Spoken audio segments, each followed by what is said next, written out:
On this week's show, discussing Are We Moving from Total Station to Lasers with William St-Pierre from Mechasys. In this week's news, Gen Z is moving from college to trade school.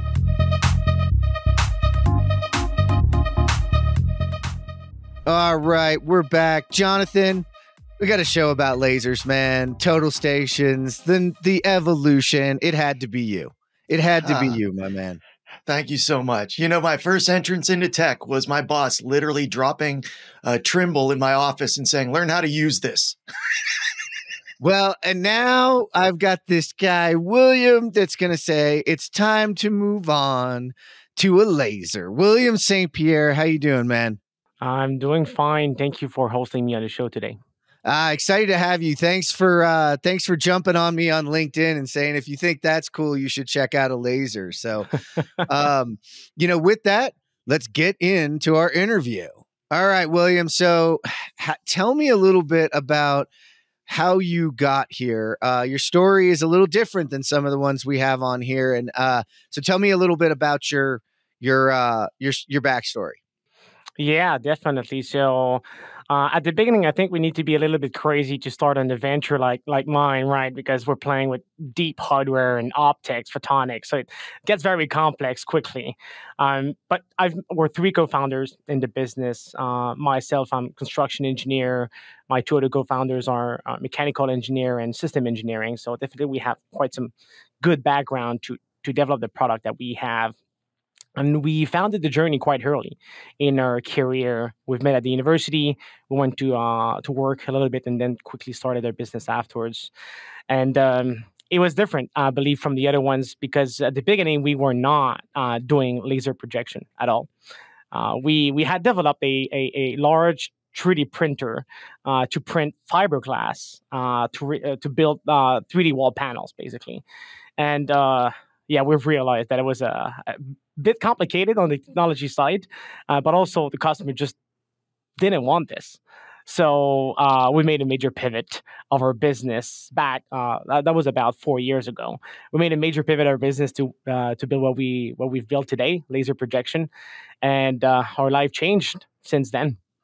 Well, it's an interesting story because there's two things in there. I think, John, you'll probably want to know more about like the pivot away from the wall panel thing. But for me, just in general, like there is this story of founders that get so, I don't know, married to a solution and can't pivot from it. So tell me a little bit about what, that process of sitting down, because it has been very interesting to hear that. Like, how hard and how close were you to not making that pivot? Yeah, it's funny because, the line between perseverance and stupidity is quite thin, right? And you got to gauge yourself, making sure that you're not stupid at the end and continuing on a journey that you're heading into a wall. But so basically we did not have any customers for the laser for the 3D wall panels, and then we visited on a job site trying to sell our product to a wall and ceiling contractor, and it was clearly not interested. It was quite funny, actually. So I would see it clearly. And at the end of the meeting, we just said, like, hey, why are you not interested? I mean, it can clearly be seen. He told me, William, I'm very happy you asked me this because I'm not interested in your product. My real problem is not to assemble my walls faster on the job site, but it's to know where the walls will be positioned. On my last job, we just lost $1 million because of a bad location of a wall on the project, and it was crucial for us. So then we took that in and decided to make a major pivot. So we cold called several contractors ready to make sure that we were not stupid, right? And we wanted to validate this information with more contractors. And out of those contractors that we've been able to cold call, a few of them gave us money to build a product. And that's how it started. So we decided to make the pivot officially. And we built the first prototype we built was very ugly, to be honest. We called it Wall-E. But it got us to be able to raise some capital and build a team and so on and so forth. So it was a tough moment. It was not easy at all. But we did it, and now I'm happy about that. It highlights two things. One, very few people can see the disappointment and the disinterest in their potential customers' eyes. I've watched many a narcissistic CEO blast right through that and say, no, they love it. Didn't you see it? And I'm like, no, all I saw was disappointment and despair. So the strength to ask that question, the empathy to see it in your customer or potential customer, but then you guys had to have impressed them in the process is what I think is interesting for them to actually say, all right, well, like these are three smart people and they tried, but hey, that's not our problem. Like, here's our problem. And allowed you to pivot. Good thing to check up on your resources. Check references out there. Anybody listening, every contractor has a different problem, but you'll find that many of them are very similar. And so that can drive you. John, I'm wondering what questions there you have before we let them go down the road and tell us about what actually came out of this thing. Well, that's not a minor pivot. Like 3D printing walls and then moving to doing lasers that are going to do layout, I mean, is a completely different sort of animal. So I am curious about give me a little more detail on the pivot itself, like because you've spent some money, not an insignificant amount of money, doing major amount of work to come up with some 3D prototypes. I would imagine of the wall panels that you're going to build and the equipment that you're going to use to do it, and to move from those ideas to lasers. Like I could see you moving from, hey, we don't want to do walls to we'll do catch basins, or we'll do something else using, the core technology. But were you still early enough that there wasn't a lot of like hardware or technical debt involved? Yeah, we were quite early in our process for the 3D printers, so we did not have any problems, financial problems in doing that pivot. But it was tough, and clearly, so Charles, our CTO, had worked with optics and photonics before at Pratt & Whitney. But the first question, because Charles had the idea initially, we had a bunch of ideas. We thought about printing robots. We thought about augmented total station. We thought about large carpet that we unrolled on the project and that we just placed. That was stupid. But Charles had the idea of a laser projector and using laser galvanometers. So it sounds amazing. So the first question I asked him is, are you able to build it? And he told me yes, quite confidently. But I know that if you would have the knowledge of today, and I would ask the same question back then, it would tell me, no, we don't do this. It's too complicated. So we got it a little bit stupid to get into that journey. But at the end, we prevailed. And that's what makes us strong right now. It's really interesting that you were talking about AR and thinking about doing sort of an AR version of this, because I think that for a long time, I've moved between, will AR address this challenge or will the lasers? And I've started to move over to the lasers. I'm not big on the printers that go around your job site because of the nature of the job site's very messy and it's hard to get stuff done. Lasers seem to do well there. When people are using this, because the problem with augmented is, right, everybody's got to have it. It's not showing up. This shows up for everybody. We can collaborate around this. If I look over and your wall's in the wrong spot, I can actually walk over to you and say, hey, your wall's in the wrong spot, and you can see why. But what kind of, what were you thinking when you said, we think that this is the way that layout is going to be solved? Like, what are some of the key things that you think make the laser the right solution for that problem? Yeah. So collaboration is a big aspect of it. Having a projected layout on the floor and then multiple people can see it at the same time is super important. Second one is accuracy. I mean, if you're not accurate, you're just not in the business, right? And we believe that in order to bring augmented reality in a fluid way on a project would be very complicated to do so. So because you're moving on your project, you need to have big spaces, you need to move on, multiple people needs to see the exact same thing at the exact same time, right? So that's why we believe that laser projection is the best. And compared to printing robots, we love the solution. It's very great for some types of projects, but I would say that 70% of the layout market happens on the ceiling, right? For all MEP application and so on and so forth. So this is why we believe that the laser projection was flexible in this way to be able to project on floor, walls, ceilings, all at the same time. So for us, it was a no-brainer. We decided to move into that direction for those three reasons: accuracy, flexibility, and collaboration between the trades. And I saw one thing that was super juicy, and I want to bring it up just so I don't forget to bring it up. Did you say that you're starting to, on the software side, starting to work in with some reality capture that can backfeed into your system to give you a better idea what's there? Yeah, exactly. So we're not only displaying information in the field in order to be accurate. We have a feedback loop system that we can capture environments detail. So we have 3D point cloud images, we have productivity rates, and so on and so forth. And then we can value those data back into our platform afterwards. It's very useful for general contractors, I would say, even large subcontractors as well, depending on the types of project. But yes, and it was a necessity for us. And that was one of the toughest moments into the product development cycle, is to get to that feedback loop. Because otherwise, if you're not accurate and the machine doesn't know why, well, it's just going to be not accurate at the end, right? So yes, we've built that feedback loop, and we're able to monetize it and add value to our customers afterwards. Well, that's awesome. But what we're going to have to do is bring you back to the beginning and tell us what it is you actually have built.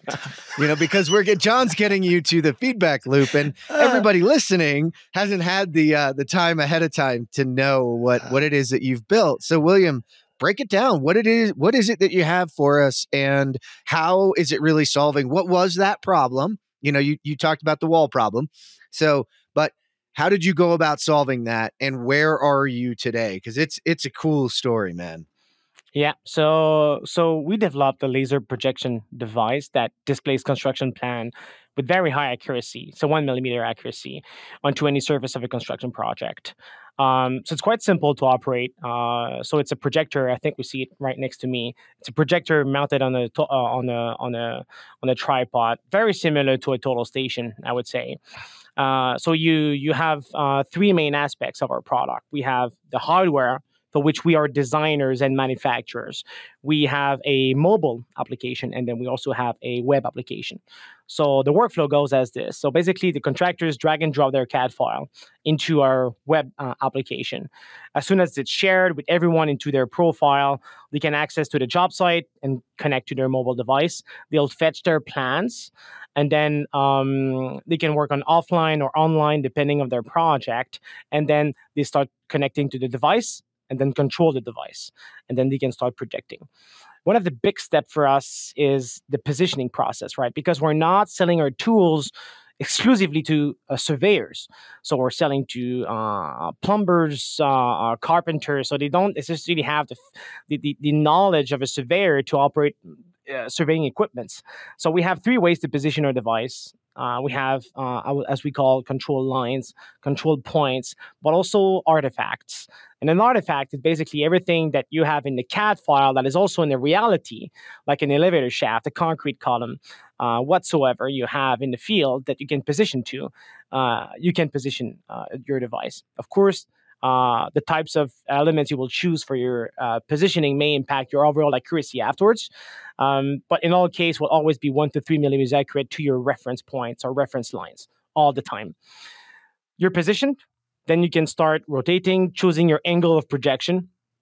Then you press projection, and at the moment you project, just before there's a scanning process that happens, we scan the surface you need to have so that we can measure deflection of the floor or the ceilings or the wall. Then we correct the data without the user knowing. And then what we project is fully accurate. So this is how it goes. Then you rotate your machine to the next orientation. You complete an entire donut. And as soon as you've completed your donut, then you move your station to the next station, and you repeat until your job's done. When you talk about positioning, the early positioning for non-surveyors really happened with like scanning, where they would give us these spheres. Because the scanner could read a sphere in a circle and could figure out where the point was in the center of it and kind of lock in. And that was necessary because of the changing nature of the job site. Have you found with the artifacts, because this is the first time I've heard somebody using artifacts of, with their product.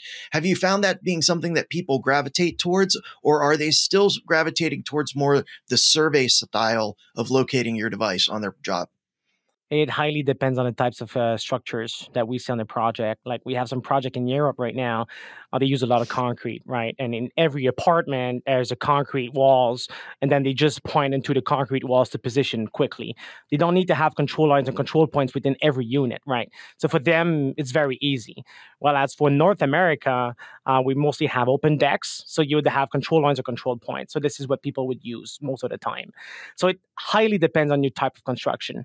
I would say that most of our customers right now use control lines and artifacts. And then in the MEP space, it's mostly control lines and control points that contractors are using. One other thing that I thought was really juicy that doesn't happen a lot is you talked about projecting up. I have seen ones that project on walls. I haven't seen a lot that project accurately on decks above. The below, it's no big deal. Above, it's problematic in some ways. Are you seeing that catch on with the people that are currently using it? Is that a common thing to project up to get, whether it's hanger locations or light locations or attachers? Yeah, exactly. And so yes, projecting up is one of a huge feature, and we have two types of customers that we use a ceiling projection. So we have BIM contractors, and then we have non-BIM contractors, right? And they would use the product a little bit differently. So non-BIM contractors, they would just project the entire dock, and then through their experience, they know where to position the anchors and so on and so forth, and they can move on. Whereas for a BIM project, it will just extract all their point data similar to a total station, and it will just project the anchors. But we can add a level of detail that is additional to total station. So we project across, that is the point location or the hanger location. But we can also project the anchor ID or even like the anchor depth. So there's multiple details that we can add on that at the end saves times for the installation of the anchors.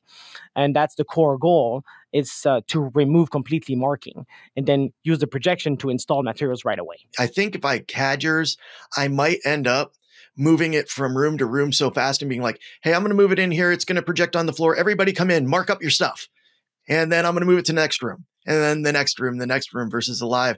But for all of you MEP contractors that are used to dealing with your embeds covered up by insulation, just think how nice it would be if somebody could label all those embeds and tell you which ones are ductwork and which ones are plumbing and what hanger goes where. Because I'm telling you, William, this is a real pain. Is we'll put in all our embeds into the concrete, insulation contractor come through, spray them all. We now have no idea what is up there, if indeed we can even see it. So I love that. I definitely would, after this, we should talk more. Yeah, definitely. And we have developed some features to make the job easier on the projects as well. So basically, we have layers. People can control by layers, so that they have hangers, they have electrical boxes, whatsoever. If they perform multi-trade layout, for example, they can see everything individually, all at the same time. And as soon as something is laid out, which means it has been scanned, we are tracking progress. So you see it as green into your device, and you know what's done, you know what's not done, and what's left to be proceeded. So that helps. And I know John focuses on the MEPs, but you're actually finding more with framers, et cetera. Why do you think that is, William? Why do you think that it's sort of landing there? I see all the use cases, and I didn't even think about it, because you can throw that thing up, and when it's been insulated now, John, they can just see the depth. They can see which hangers there's. Like, dude, those are huge accidents. Like, that's huge rework and arguments and RFIs or I don't know, change orders or whatever. I mean, I don't know, whatever you want to call it right now that we argue about in the field, but you're finding that this is, and I don't want to call it down market, because that calls my my framers, et cetera, like there's a different level. It's just, this isn't who's normally had the need for this type of technology, but now they are, and yours is the one they're gravitating towards, right? The other ones have existed for MEP the entire time, but they haven't gravitated towards it. So now they are for you. What's that difference?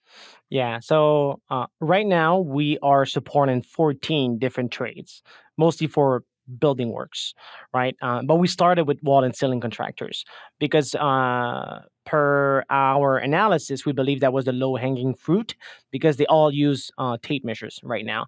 It's very uncommon that a wall and ceiling contractor uses total station. They start to get there, but it was a low-hanging fruit on our side. So we started with wall and ceiling contractors, and then we've adapted the product to wall and ceiling contractors, and then we started to convert some of the large MEP contractors here in Canada to work with our system, and then we adapted it for the MEP. So this is where we deploy the control point positioning, for example.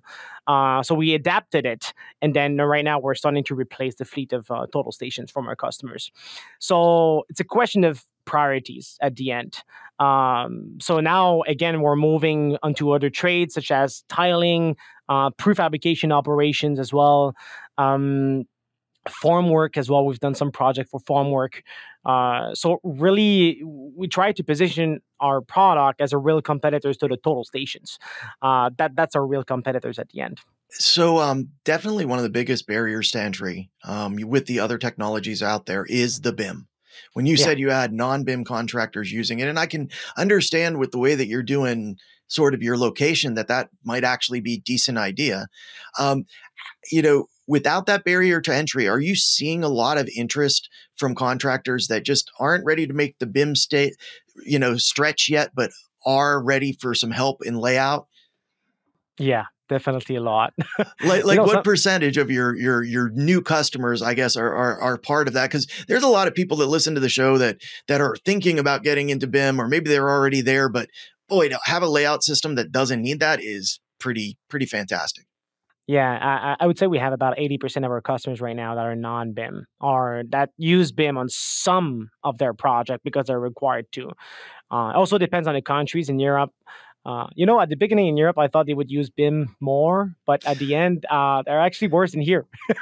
So, it's about 80% of our customers that are non-BIM, and it's important for them because for most contractors, it scares them. Even very large companies are not using BIM right now. So we needed to have a solution that fits both contractors. That's I would say the repartition of contractors. Whenever you're talking about something as substantial as suicide awareness and as alarming as to statistics around construction being the second highest rates of suicide in industry, we'd be fooling ourselves if we thought that this was a one-player fix, meaning that it just takes one silver bullet or one easy button to solve this challenge. This is a multi-threaded challenge, if you will, and it's really something that is the responsibility of all of us to lean in, to raise awareness, to provide tools and resources, to up-level conversations we have around, in construction, we're pretty much, hey, what's my job require me to get it done at any cost? Well, we now see what the outcome of that is. So I think it's important that we partner together to really have a unified voice around why mental health awareness is important, why it matters, and how we can frankly do better as an industry. It takes each of us leaning in to really create that. Is there any necessity, because you do project tracking too? So you're laying out, you're pulling all that data back in, you're tracking sort of where the job is at any point in time. Is any of that require BIM to work, or are you getting most of the workflow you described for those non-BIM contractors?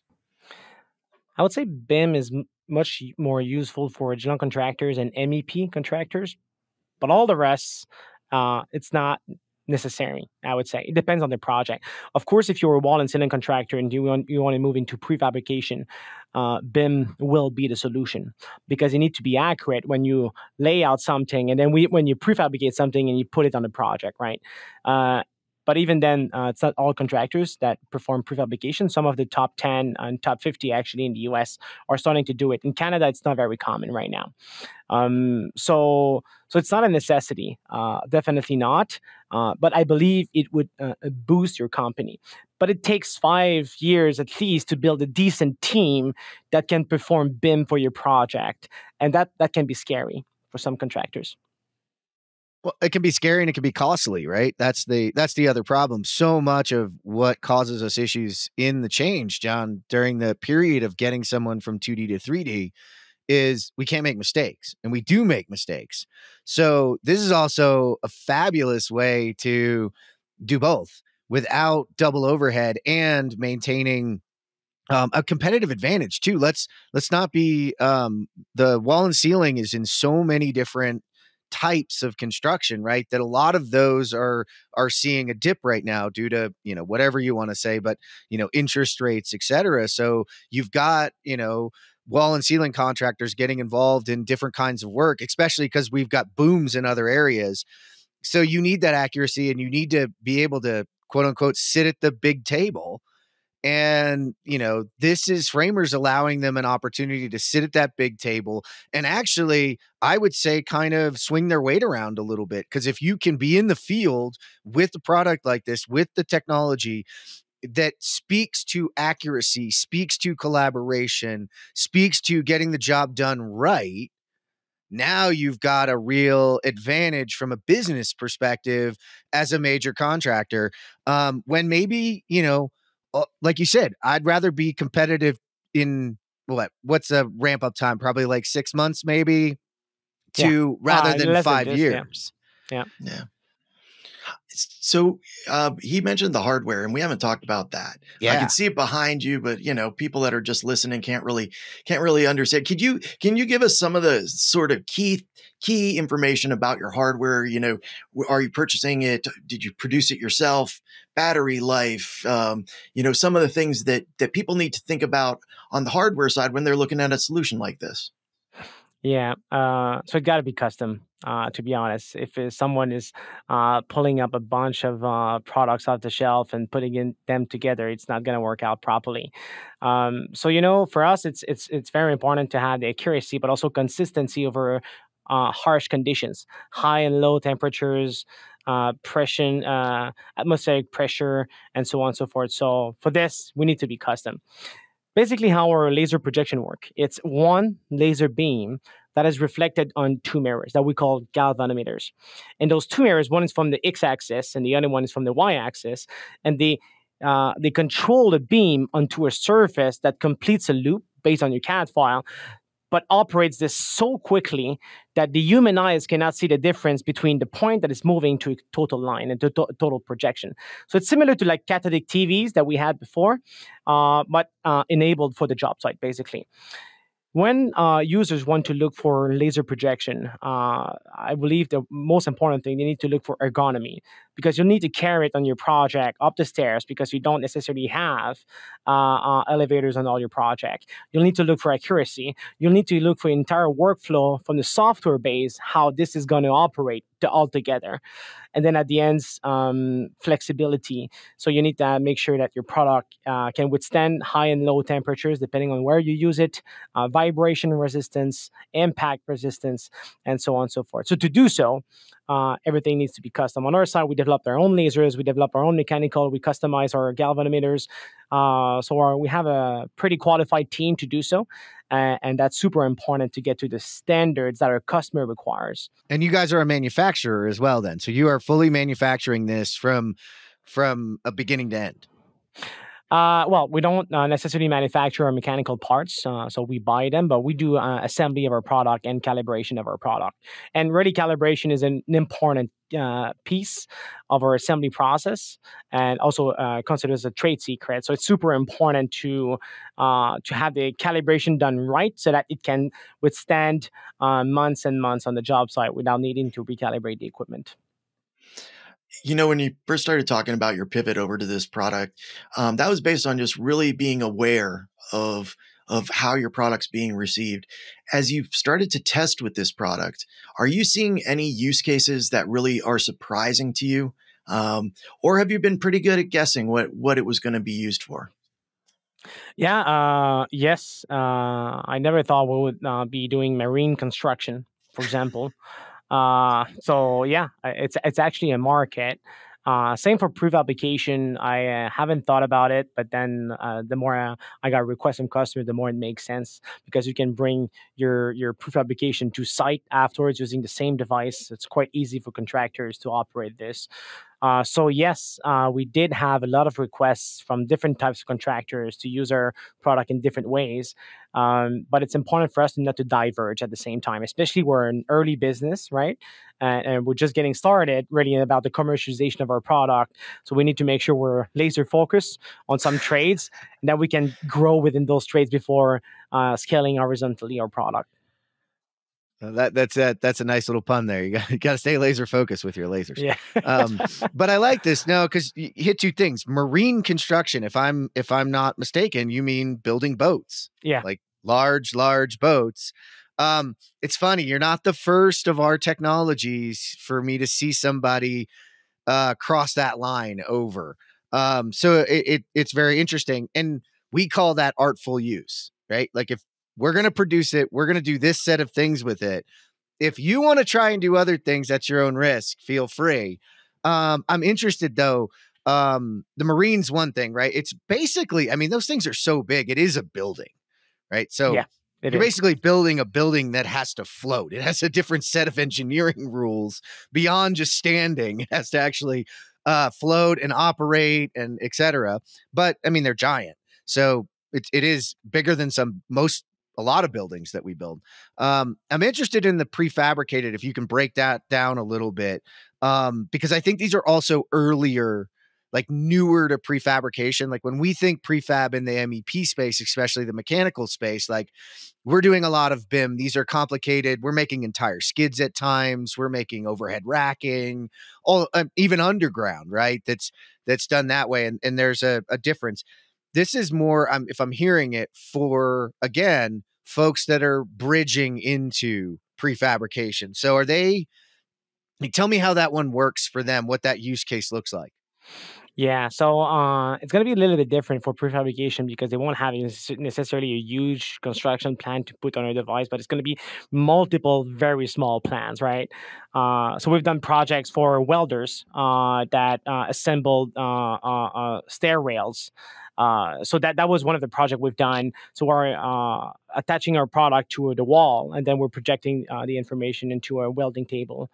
We've also done prefabrication for wall panels, and so that they can position their studs and so on and so forth.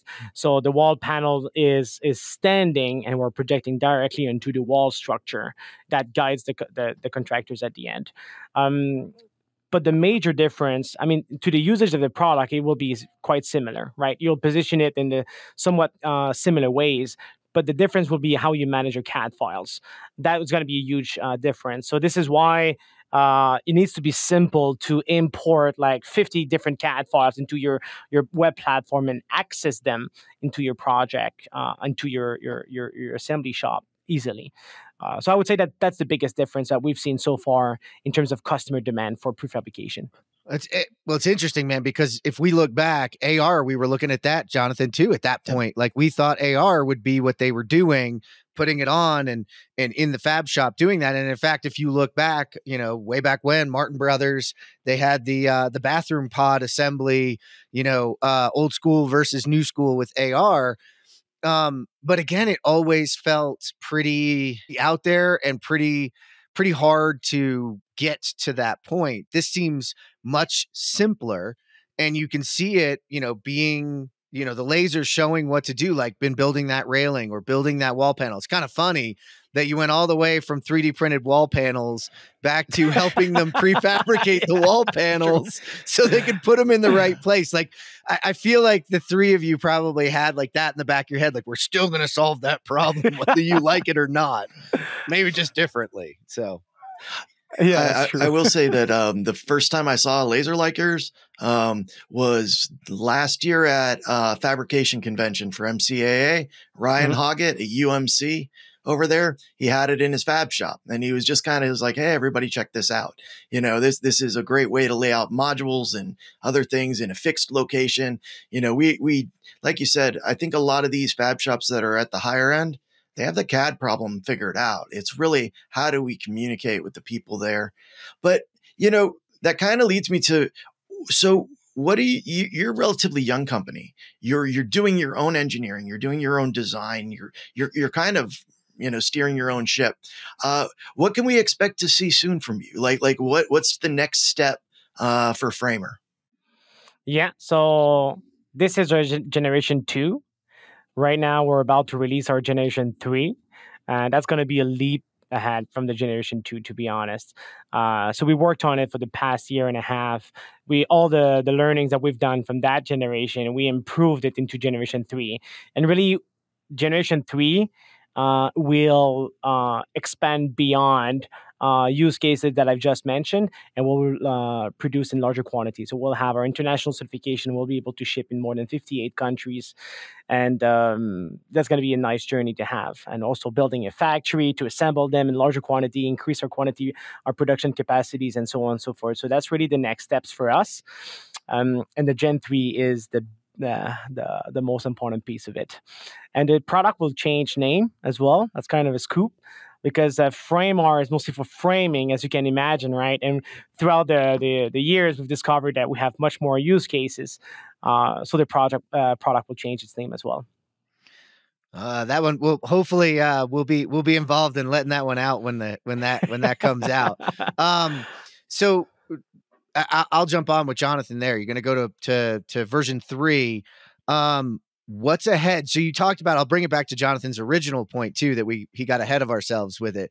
You're also looping back the information. Now you're using the feedback loop to train the device, but you were mentioning you see some other use cases for the entire project team to use that data as it comes back. Are there plans to expand that, and your thoughts about what that would look like for the entire project team? What we've realized working with general contractors is basically that they don't necessarily want to own layout because they don't want to have the responsibility of layout, right? But in the end, that's not really true. They're just scared of not knowing what's happening on the project, and that costs them a lot of money, because if a subcontractor move a wall or an anchor, for example, it will have repercussion afterwards, and they need to know this information to relay this information to the other trades. So right now we're building our platform. So our platform is already operating, but we're adding on features to make this data fully accessible to general contractors afterwards. So therefore, a general contractor could not even be operator of an equipment, and if he wants to adhere to a project, then he can have access to that information to help him manage his project. And we're talking about 3D point cloud, surface flatness reports. We're talking about a complete change log of all the modification that happened on the project. Even if it's a millimeter modification, we'll be able to tell the contractors for it. And then much more information as well, tracking progress about layout and so on and so forth. And you need to understand that layout is not necessarily an expensive task, but it's leading the timeline of the project. Nobody can go faster than the layout guy. It's impossible, right? Because he's dictating the timeline. So if you're able to accelerate this timeline, it will have also an important repercussions into your project, and you can accelerate your Gantt chart. So we can provide this information as well to the contractors. Yeah, that's a super powerful leading indicator, right? We're always looking for even the most minute leading indicator that we're getting off that bell curve of how we're headed onto a job. If we're staying flatlined, and the flat line is a lot of the time it's moving just a little, and if it's not moving, that is the layout team. That's the team that's getting out there and getting ahead. And also, if deviations are caught early, right, which is what you're talking about, they can prevent, it's one thing if I catch a deviation on the first floor before I'm going up higher, and that deviation by math becomes greater and greater as we go higher and higher, depending on what you're doing, or farther and farther down the run, I can fix it. Once I'm down the run, I can't fix it. Now I'm change order. Now I'm suing. Now we're, it's fisticuffs, so to speak, our version of it, email fisticuffs, so to speak, or we let the lawyers fight it, whatever one. So it's a fabulous opportunity to push forward, and to make, and John, you got to love this, to democratize the access to this type of technology, no matter if you're BIM, 2D, really no matter where you are in the process, especially because, how many total stations do we know from our history got used by one person who knew how to use it, and now they're sitting in a cabinet gathering dust because that person moved on or their job was beyond that point, right? So again, this is much easier technology to consume and use and get trained on. So that's maybe where I want to end it with you, William. How fast can somebody get up and running on this? What's the ramp up speed for you guys? Yeah, so we provide a training in 3 hours. So complete training, right? We stay 1 day with the worker, 1 full day. During that day is 3-hour training, and then we just watch him work and give him some advices. On the second day, we come back on the job site only in 1 morning, and then we guide the user again. And then we'll be operating the units for 1 week. After 1 week, it tripled its productivity rates. I'm sure about it. So it's quite fast to be able to learn the usage of our product. Yeah. And you made a statement about not being a surveyor. So I was a surveyor, which is why I did well with the total station.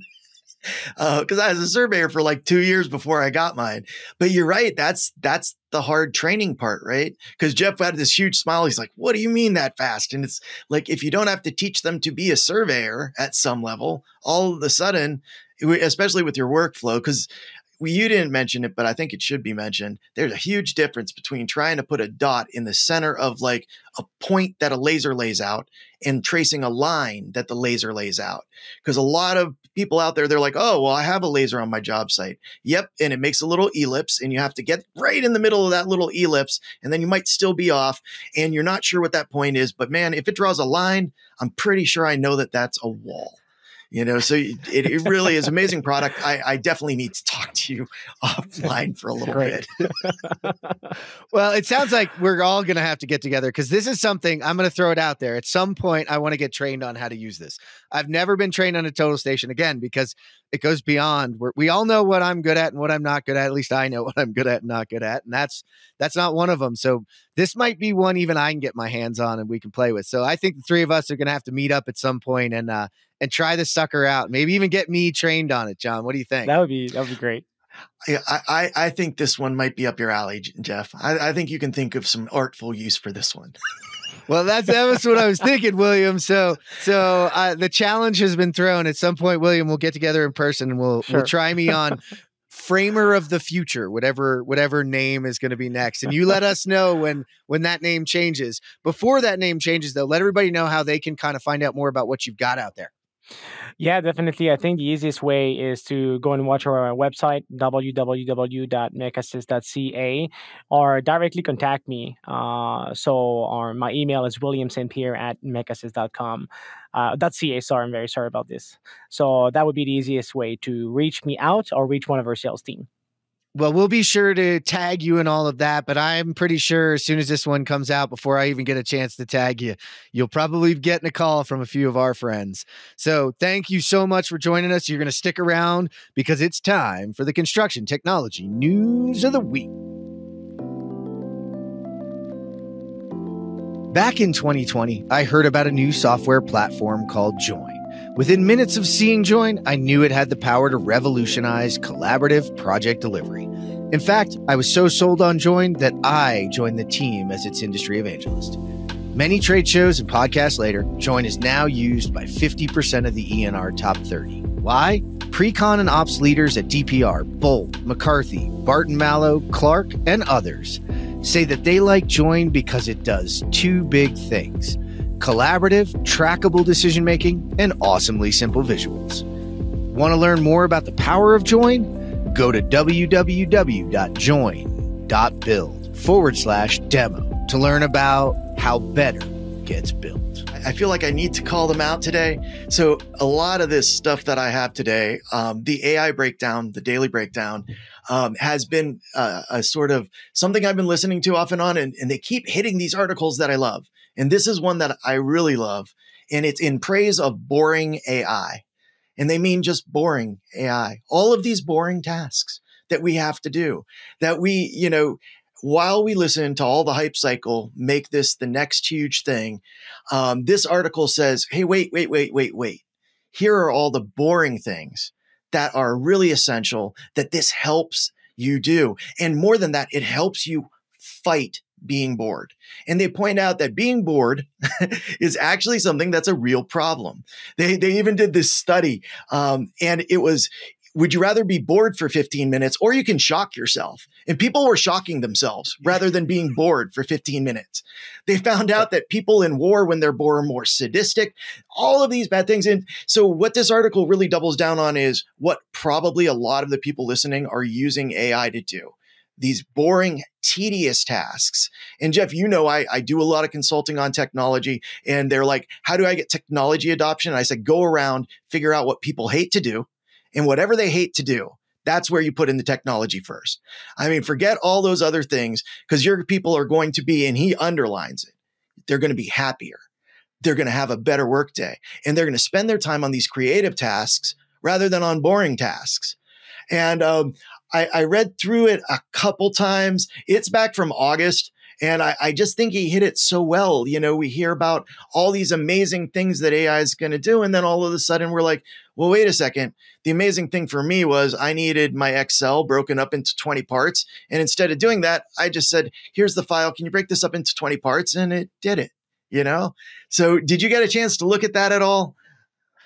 I actually dig this, Jonathan, because for me, it's always about why, right? I'm always about why. And why do we need AI? We do need AI to get rid of the boring things. So we talk about this ad nauseum, especially in the construction world, that we are going out and recruiting new people to come into this fantastic industry. And what is their first internship over a summer?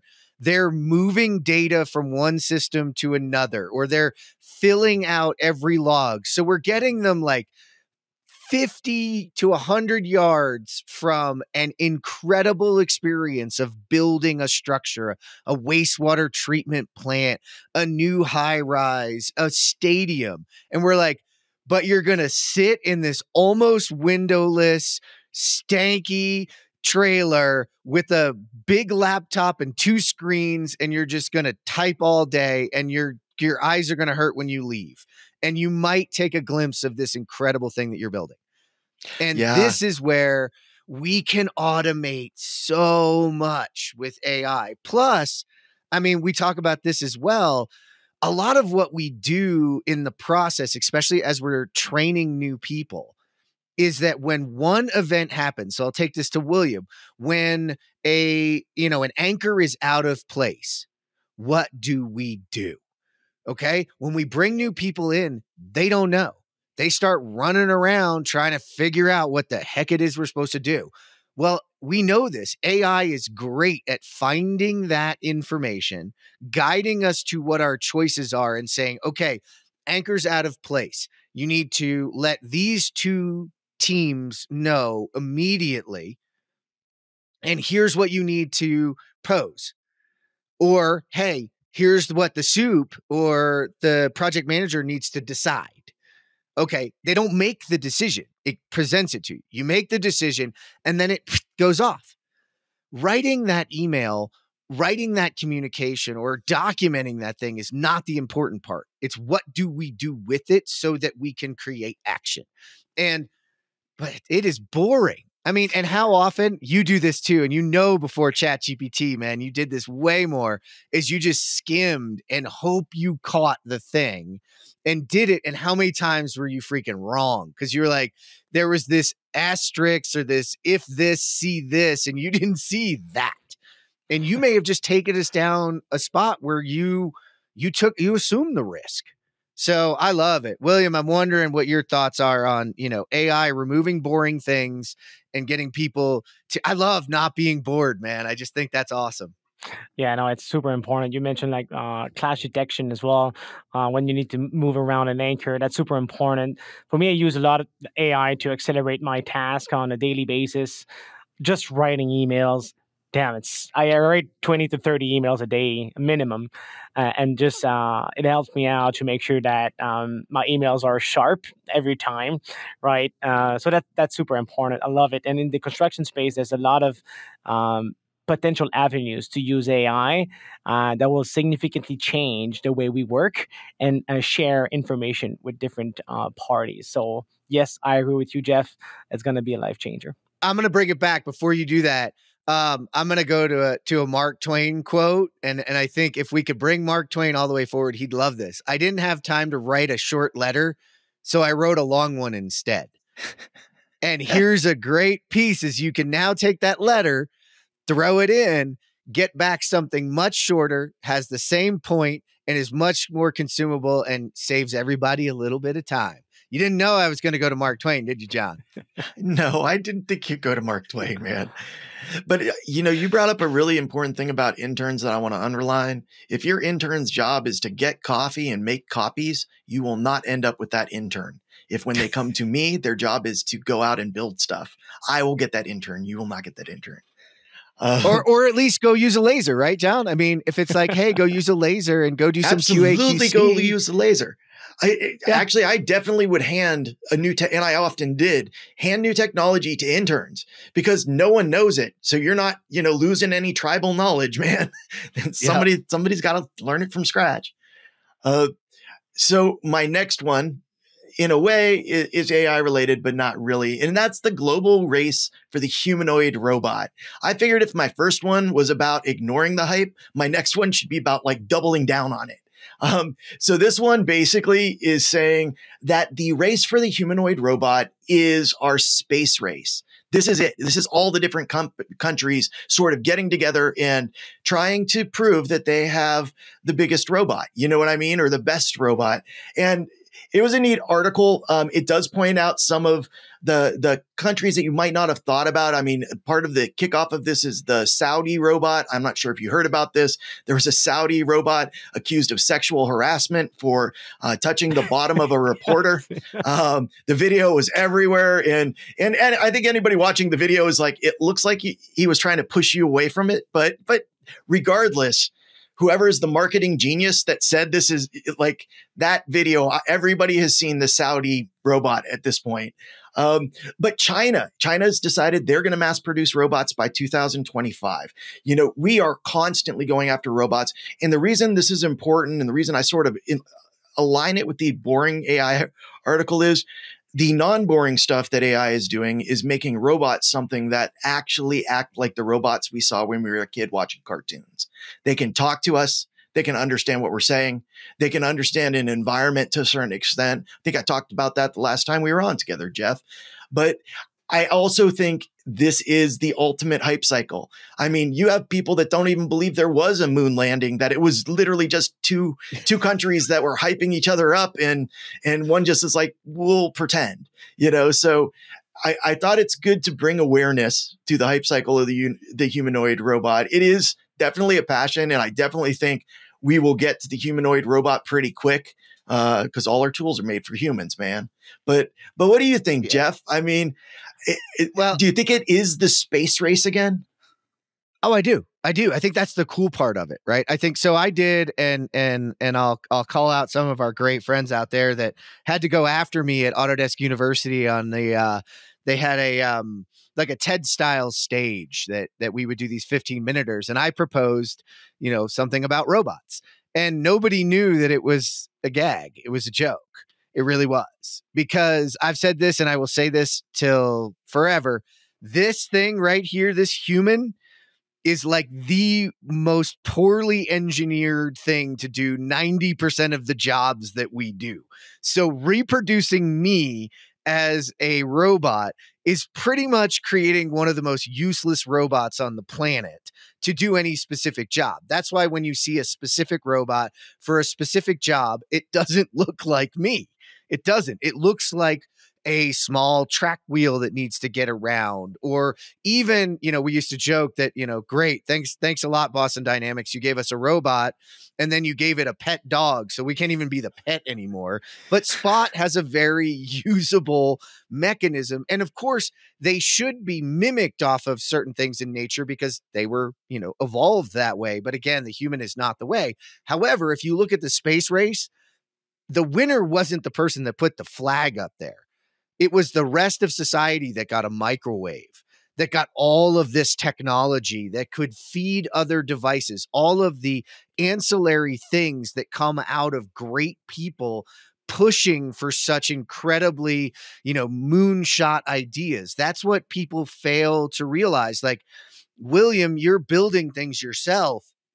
how many of these things that you didn't understand when it comes to temperature and pressure and atmospheric pressures and all of those things are they going to have to deal with to create a robot that then a new material comes out you can consume and it can help you in what you're doing. So to me, John, this is why the race is so great, because of all the ancillary things that it creates in the long run, including technologies themselves, right? Including platforms. If you're going to interface and have an AI inside of a robot that's doing anything, that's some advanced technology. That's some innovation that we didn't see before. So again, that's just going to drive us in hardware, software, all the things that we do. So William, I'm interested now, what are your thoughts on are you going to pivot now and you're building a robot tomorrow? No, I won't pivot. But yeah, I agree with you. The technology invention that are getting out of those creative companies are amazing. Like I've seen the video from the company called Figure. They recently raised like $600 million or something like this. And the robot is doing a very simple task. I mean, putting a coffee pot into the coffee machine. But at the same time, it realizes if the coffee pot is not well placed and is trying to figure out a way to put it correctly. And that's amazing because it's the perfect conjuncture between mechanical design and artificial intelligence to bring somewhat to the real world. And that I found it amazing, to be honest. So it's a very simple task. I mean, we do this on a daily basis. But from an engineering standpoint, it's a major leap from what we did a few years ago. Yeah. Yeah. I remember that video that Boston Dynamics put out about the robot Atlas going and getting, the tools that you need. And I'm like, that is a really expensive intern. I mean, at least the intern's on the job site if they're going to get the jobs and they're learning the right tools for what you're doing. However, again, it's the ancillary stuff. So Jonathan, man, any last thoughts? Because that's a nice little combo you got there. Yeah, I think my last thought would be, if you go up to the boring article, they talk about what we should replace with AI, and they're like dangerous stuff. In order to get rid of the dangerous stuff in construction, a humanoid robot would be a big step. We put our construction workers in some horrible situations physically. I've been on job sites where you're on, it's petroleum, and they're like, everything has cancer on it here. Like, you wear gloves at all times and a respirator. And, we don't need that with a robot. We talk about the space race and getting out there and getting to these far off planets. Well, that takes a lifetime, or it takes a robot. And so there's a level at which I think it really opens some doors. I am happy that we are racing after this. I mean, I wanted to go to the moon, but I actually want a humanoid robot more. Yeah, well, and I could think of a number of ways, Jonathan, that we can use those things. Whether I joke that it won't look like, I don't think the end ones that really do the work for us will look like us. But if you think about this, I mean, Tanis just shared this the other day. Another group of people died in a trench accident. Yep. Right. If you bury a robot, you cost us a whole bunch of money, but it's a buried freaking robot. We'll get it out, we'll repair it, and it's not a human. We are very dangerous. I was, at AGC IT Forum last summer, and I was walking with Matt Lamb, and he was just articulating the heat that the team at Rosendin was dealing with in Phoenix, building out some of the new projects they were on in trench work, and that it was 130, relative temperature. Like, if we can do, imagine that person is now sitting in a trailer with a setup and operating it on a joystick, and okay, you burned out a part, you overheated it. Okay. What do you do when you overheat your car? You go get that cup of coffee and you wait for it to cool back down. So there's numbers of different ways. And I'm with you, man. I would love that. Yeah, I will say one last thing, and only because William's on here. If the sensor that William has that's going to tell you when things move, when you move it from side to side, if they're in a ditch and they see that the soil is moving towards them from yesterday, like the soil has moved, they know. They can tell us. You won't see it with your eye, but if you're taking measurements like that, all of a sudden there's a bigger safety factor anyways. So it is, I'm very excited, very, very excited to see what they get to. Good race to be in. Love it. Love it. It's a great time. It's a great time for that race too. So I'm going to spin us though, because I got my friends out there, and I have protected my personal computers and my family's personal computers and just about everybody I know since the beginning that these guys showed up on the scene. Malware Bytes, love them. If you don't know about it, it's a great malware platform to protect you. And no, we don't have a sponsorship from them, although, you know, I wouldn't, it's like the one we do on the Dorks. I wouldn't say no. But this article is about YouTube ordered to reveal the identities of video viewers. So federal U.S. authorities have asked Google for the names, addresses, telephone numbers, and user activity of accounts that watched certain YouTube videos according to unsealed court documents that Forbes has seen. So of those users that weren't logged in when they watched those videos between January 1st and 8th, 2023, the authorities asked for the IP addresses. So this is a huge can of worms, Jonathan, that we started to talk about what you can and can't watch, and then who can know you watch these things. And, you know, all of us can think of times at which, sure, we want to know, but in this one, the other thing that was a little bit really interesting was that there was a planted video around drones that stayed up there for a while, and then they wanted access to the people who watched those videos. And anybody who knows YouTube knows you start YouTube, and the whole idea behind the algorithm is they want your attention. So they're going to bring things up to you. So once you start, you might have started with, hey, I want to know what drones do. And the next thing you know, you're watching a video that then you've got the government knocking at your door. And this is a huge battle. And I learned about a new group. Albert Fox Kahn, the executive director of Surveillance Technology Oversight Project, STOP, said no one should fear a knock at the door from police simply because of what the YouTube algorithm serves up. I'm horrified that the courts are allowing this. So, you know, we've had a couple things on here about drones recently, and, you know, DJI and the potential that those will be banned in the United States and banned from being used in certain areas. We're really at an information warfare and a very weird precipice for our data and what they know about us. So, John, I'm interested because you and I had a big Slack run about this one. Yeah, and you know, it went on to some other conversations, and I ended up, I don't know. So I receive books from Library of Congress on a regular basis. Library of Congress, I get a lot of books and read a lot of books from that library. And there was a huge argument about 2 decades ago about whether the government could look at my record of everything I read and then somehow magically figure out what my intentions were based on the book I read. So this is the same thing. They're going to look at a video and then they're going to magically figure out what your intentions are in watching the video. And it really just feels like, again, a huge overreach, a huge reach into privacy, but also a level of guilty before we even talk to you. That just can't happen. It really does go against the way that America works. And I'm just going to say, I'm not doing anything nefarious, and I have VPNs and I have or privacy protection out the wazoo. If I was somebody that was actually going to engage in nefarious operations, I'd make darn sure that I'm protected from most of those casual ways to track what we're doing. So why this? Why this? You're almost guaranteeing that you're not going to catch the people that are truly sophisticated, and drones are not sophisticated. Like, yes, my daughter made one, but no, she didn't make one that could go miles and miles away and do weird stuff. You know, so I feel like it is a dumb move on the part of the government in asking for this. But I also feel like this has been proven out even before the digital age with books, you know, because, it maybe I'm interested in what or what the Unabomber wrote just out of curiosity. Does it mean that I have any chance of becoming a Unabomber? No. So you have to assume intent. Jeff, I thought it was super interesting. I think it's one of the conversations that everybody needs to have loudly in front of those in power, like wherever possible.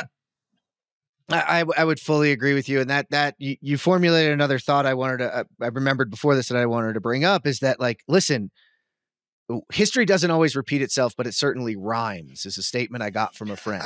And like if you want to know how we got where we are, the Unabomber, how that person thought, where they were. I want people reading this to understand what drove people to where they are, right? An understanding of our past helps us prevent it in the future. It's not about just reading nice books that tell us wonderful things, right? Horrible, nasty things have happened in our world, both on purpose and not. I mean, let's talk about, we haven't done it on the show, but we can talk about the Baltimore Bridge.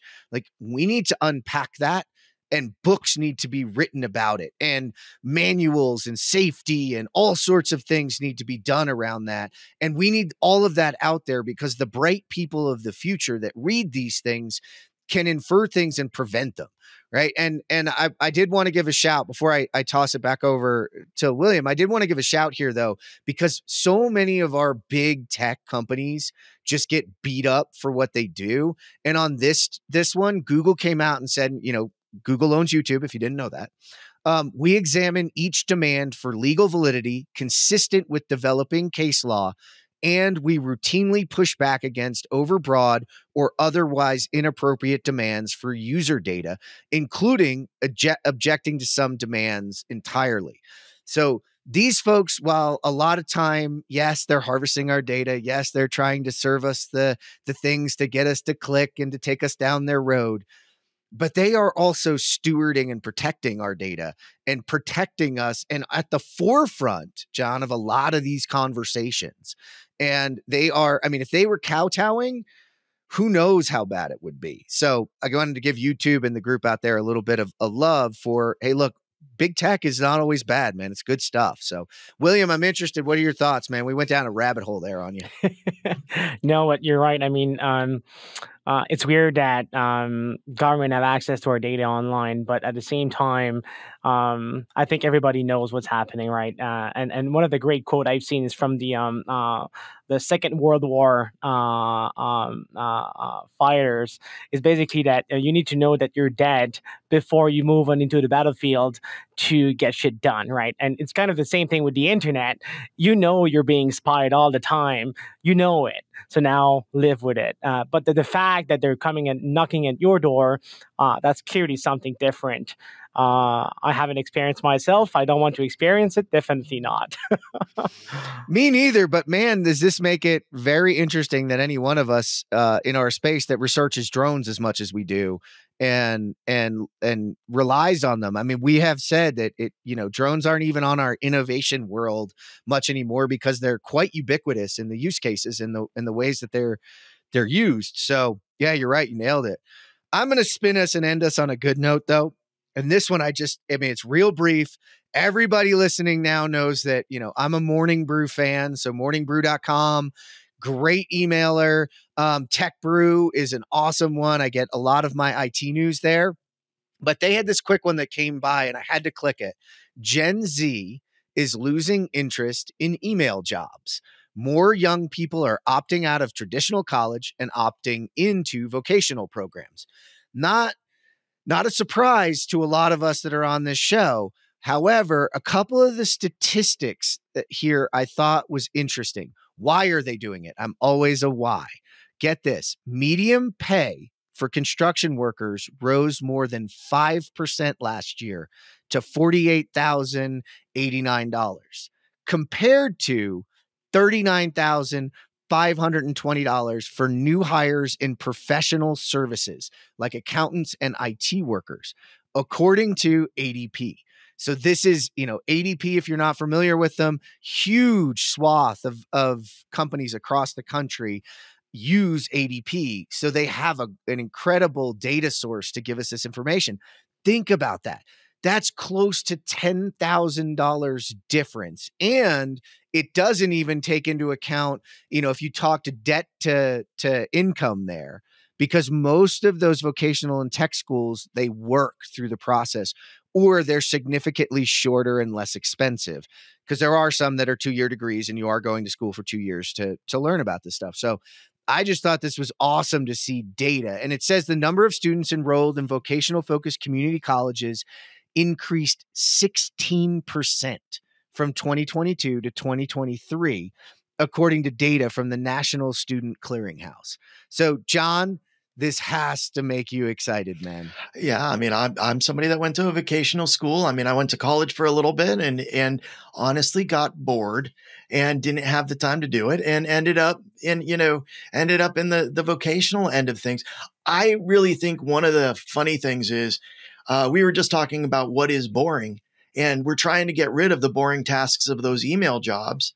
And I hope that we get rid of a lot of those boring jobs, and we get some of those jobs that are in the corporate world that are fun. So if you go through the bother of going to college, when you come out, you have something to do that's around your major. But I will say that definitely most of the smartest people that I have met on a job site, when I'm like, oh, so what college did you go to? They just start chuckling. And maybe they went to a year here, maybe they went to a year there, but they really learned through apprenticeship. They learned through hands-on. They learned through building. And I think there are a lot of people that want to build, and they've realized that in order to build right now, the path is, let's go to tech school. Let's not get a lot of debt. My kids are very, very conscious of the debt that's involved in college. They just really are conscious of that. And I've already had one of them just basically say, nah, that's not the direction I'm going to go. I'm going to go into mechanics. I'm going to go to this. I'm going to go to that. But I just don't want to do that. So I'm happy that it's actually working out that way. Lord knows that if everything does automate in the corporate world, there's less need for the email people, and there's more need for the people installing. So very happy to see that statistic is finally moving. Yeah, William, what are your thoughts, man? Yeah, I totally agree with both of you. I think it's a very great thing, and especially that I believe in the United States, your student loans, even if you declare personal bankruptcy, you'll still need to get them, right? So that's super complicated, and yeah, I think we need to have more people on the field. I think we need to have more people doing real stuff, and I think that's a great thing. Yeah, and especially the pay right now on the construction projects are very good, especially if you're in a unionized market. It's very decent. It's super great. So definitely, it's a great thing. Yeah, and I don't want, because I have a college degree, and I needed it right at the time. Well, honestly, I mean, a major in biology, a minor in psychology and chemistry. Not sure I really needed that for a gig in IT in the end. I might have been better off going to one of the trade schools. And I'm not saying everyone needs, that we don't need college, right? It's just that we've swung that pendulum way too far the wrong way, and we need to balance it out. Plus, we need more people that can work on things, that work with their hands, that are engaged, because then when they do get educated further because of something they're passionate about. So I could see this, especially out of your one of your kids, Jonathan, is that, you go the trades route for a while and you're learning and you're building things and you're creating things. And then you have this moment where you go, I want to build a humanoid robot. I need to learn these things. So when I go pick my higher education, it's going to have what I'm looking for. It's going to be to a purpose, and I'm going to come out and end with something that's really palatable. Because whenever I bring up academia in our world, I get this pushback that they're disconnected. They don't know what they're doing. And I'm like, no, that's our fault right now. We need to connect true builders with academia to truly push an industry forward. And academia needs reality built into it. And the only way they're going to get reality is to go out and learn it. And the trade schools and the trades themselves can supply that path to really transforming the way the entire process works, at least in my opinion. So I would also, I got on my soapbox there, John. I'm just going to add one thing. If more people go to trade school gets more money. Those labs within trade school start to look better and better and better. I go over to Penn State Bear, and they have one of the most fascinating innovation labs you could ever see. It's just full of everything. And it's an engineering school, and it's great. And it's William, it's full of people like you that come out and instantly are like, I don't even know what I want to build, but I just want to build stuff. And they go and they build these very technical things, and the trade schools have lagged behind due to funding to make the labs that can compete on that level. You get that there, there's a line. And once the trade schools get over that, their labs are going to start looking like some of the best college labs. And a lot of these people that said they have to go to this great college to get into this great robotics program are going to have an alternative where they can stick with robotics. They don't have to take creative cloud watching. They can do just the core bit. And I think there's a time in your life where you want to do that. I'm not against a liberal education. I read all the time, but library card can get you a good part of a liberal education. So well, and a good AI search can help you a lot as well. Absolutely. So, Absolutely. Just wrap it all up. Listen, both you guys, so excited. This was so awesome. I knew it would. Thanks again, William, for reaching out. John, thanks for sitting down with me again, buddy. Right on. William, thank you so much for joining us today. Thanks for the invitation. It was a pleasure. And thank you for tuning in today to geek out for our interview with William St-Pierre. To read all our news stories, learn about our guests, and to listen to this show, visit thecontechcrew.com. This is the ConTech Crew signing out. Until next time, enjoy the ride and geek out.